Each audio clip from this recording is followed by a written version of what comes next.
ஏனோக்கை குறித்து வாசிக்கிறோம். ஏனோக்குனா நியாய தீர்ப்பு அர்த்தம். 11:5 விசுவாசத்தினாலே ஏனோக்கு மரணத்தை காணாதபடிக்கு அவன் எடுத்துக் கொள்ளப்பட்டான். தேவன் அவனை எடுத்துக்கொண்டபடியினாலே காணப்படாமல் போனான். இங்க சொல்லுகிறது வசனம், தேவனுக்கு பிரியமானவன் என்று எடுத்துக் கொள்ளப்படுவதற்கு முன்னமே சாட்சி பெற்றான். அல்லேலூயா. இந்த ஏனோக்கு குறித்து சொல்லுகிற இந்த வார்த்தை தான் ஆமென். அவன் தேவனுக்கு பிரியமானவன் என்று சாட்சி. இப்ப கண்ண மூடி முடிக்க நேரத்தில் வந்துட்டார். வருவார், சீக்கிரம் வருகிறவர். கொஞ்ச காலத்துல வருவார். தாமதம் பண்ணார் வேதம் சொல்லுகிறான். சீக்கிரம் வருவார்.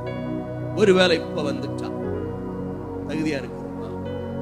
நிறைய பேர் சொல்லுங்க, உள்ள முட்டி இருக்குதுங்க, வேலை இருக்குதுங்க, பாத்திரங்களோடுங்க, துணித வைக்கணுங்க, அது இருக்குதுங்க, இது இருக்குதுங்க, கையெழுத்து போடுங்க, அங்க போடுங்க, எல்லா வேலையும் ஏனோக்குக்கு இருந்துச்சு.